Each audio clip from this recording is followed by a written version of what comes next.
Hello friends, welcome to my YouTube channel AV Academy. दोस्तों, मैं हूं श्वेता और आप सभी का स्वागत है मेरे यूट्यूब चैनल एवी एकेडमी के साथ। दोस्तों, आज का क्लास सीडीपी का होगा और सीडीपी के अंतर्गत आज हम लोग स्टेजेज ऑफ डेवलपमेंट, विकास के चरण के अंतर्गत किशोरावस्था को जानेंगे। बहुत ही इम्पोर्टेंट टॉपिक है। हर एक एग्जाम में टीचिंग से रिलेटेड जो भी एग्जाम होता है उसमें इस टॉपिक से किशोरावस्था से रिलेटेड एक दो क्वेश्चन आपको देखने को मिलेगा ही मिलेगा। इसीलिए आप लोग क्लास को अंत तक कीजिए, आप लोगों का कॉन्सेप्ट क्लियर होगा। और मैं बता दूं, जिन लोगों ने पिछले क्लास नहीं किया उनके लिए अभी स्टेजेज ऑफ डेवलपमेंट के अंतर्गत हमने शैशवावस्था और बाल्यावस्था को कंप्लीट करवा दिया है। तो जिन लोगों ने वो क्लास नहीं किया है उनके लिए मैं डिस्क्रिप्शन बॉक्स में लिंक डाल दूंगी, वहां से जाकर के आप क्लास को कर सकते हैं। तो चलिए किशोरावस्था को आज पढ़ेंगे, किशोरावस्था को जानते हैं।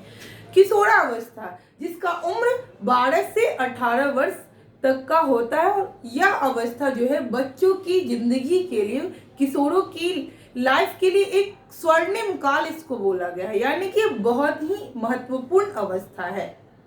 इसमें बच्चों में बहुत सारी चेंजेस देखने को मिलती है।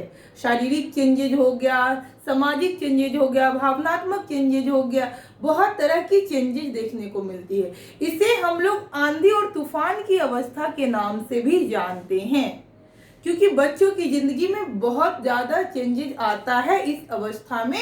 इसीलिए इसे हम आंधी तूफान की अवस्था कहते हैं। इसको स्वर्णिम अवस्था भी माना जाता है, क्योंकि एक गोल्डन पीरियड होता है बच्चों की लाइफ के लिए। इसमें बच्चा अगर अच्छा कर गया तो बहुत अच्छा करते चला जाता है, क्योंकि एज ए टीचर, आप एक टीचर है तो आपको इन सारी टॉपिकों के बारे में जानना जरूरी है। आप जानेंगे तभी कल जब आप क्लास लेने जाएंगे, स्कूल में जब पढ़ाने जाएंगे तो बच्चों की मनोदशा को समझ पाएंगे।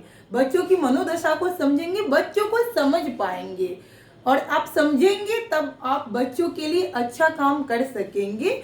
और आप उसको अच्छा अगर गाइडलाइन देंगे तो बच्चा बहुत ही ज्यादा आगे अच्छा कर पाएगा। क्योंकि जो ये अवस्था होती है आंधी, किशोरावस्था, जिसे आंधी और तूफान की अवस्था कहा जाता है, इसमें संगति का बहुत ज्यादा असर पड़ता है बच्चों में, और ये एक गाइडलाइन का भी बहुत ज्यादा असर पड़ता है। अगर बच्चों को अच्छा गाइडलाइन और अच्छा संगति मिल जाए तो वही बच्चा बहुत ही अच्छा कर लेता है। अगर गाइडलाइन अच्छे सही टाइम पे सही नहीं मिल पाता है और संगति थोड़ा अच्छा नहीं रहे, गलत तरीके का अगर बच्चों में आदतें पनपने लगे तो इससे बच्चों पर नकारात्मक प्रभाव, उसके इन फ्यूचर में नकारात्मक प्रभाव देखने को पड़ सकता है और मिलता भी है। तो इसीलिए कहा जाता है कि यह जो है बच्चों की जिंदगी के लिए गोल्डन पीरियड है।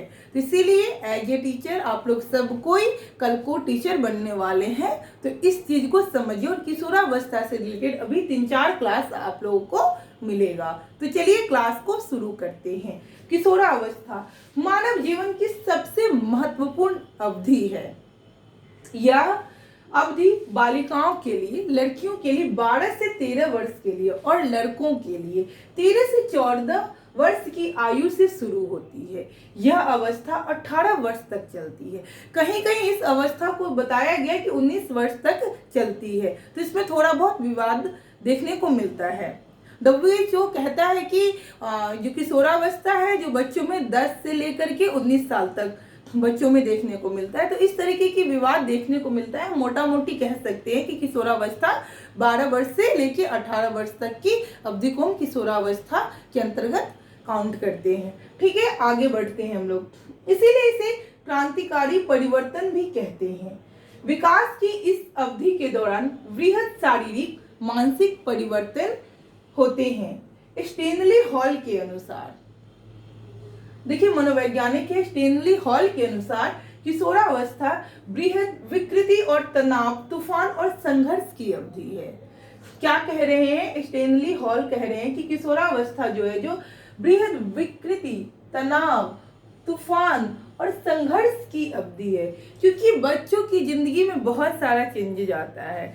जब बच्चा 18 साल का हो जाता है, जब 10th कर जाता है, बच्चे 12th में आते हैं, 12th कर जाते हैं, उस दौरान उस पर बहुत तरह की जिम्मेदारियां आने लगती है। जैसे सबसे बड़ी जिम्मेदारी तो सब्जेक्ट सिलेक्शन करना, क्या कैरियर बने, क्या लें क्या नहीं ले, कैरियर से रिलेटेड भी बहुत तरह की टेंशन बच्चों में देखने को मिलती है। तो इसीलिए कहा जा रहा है कि संघर्षपूर्ण अवस्था इसको बोला गया है। इसमें तनाव भी ज्यादा देखने को मिलता है और इस तूफान की तरह बच्चों की जिंदगी भी रुख मोड़ सकती है। चलिए आगे पढ़ते हैं। किशोरावस्था में शारीरिक विकास को जानते हैं। लंबाई और भार में वृद्धि। किशोरों की लंबाई तेजी से बढ़ती है। हड्डियों और मांसपेशियों के बढ़ने से भार भी बढ़ता है। नेक्स्ट है शारीरिक अनुपात में बदलाव। शरीर के अलग अलग हिस्से अलग अलग दर से बढ़ते हैं और अपने अंतिम आकार तक पहुंचते हैं। कंधे किशोरावस्था में चौड़ा हो जाता है। नेक्स्ट पॉइंट है हमारा चेहरे की विशेषताएं। अब किशोरावस्था में जो शारीरिक विकास हो रहा है, इसमें चेहरे की विशेषताएं देखिए। बालकों और बालिकाओं में लिंग की विशिष्ट विशेषताएं विकसित हो जाती हैं। हड्डियों और मांसपेशियों का तेजी से विकास होने लगता है।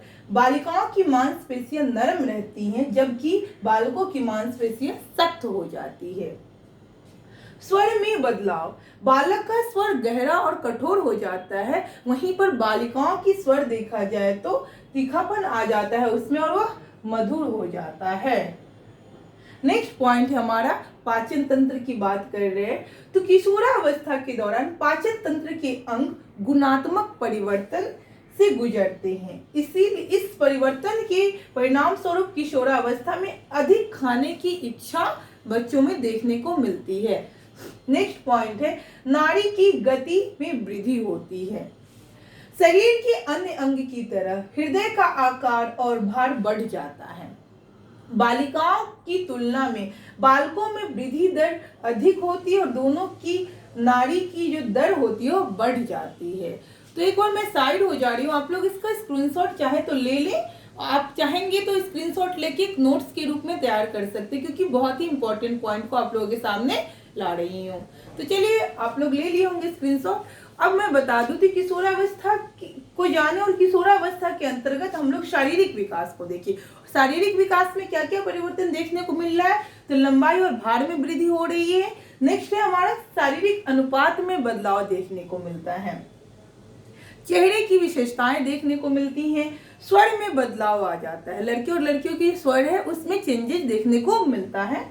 पाचन तंत्र और नाड़ी की गति में वृद्धि होती है।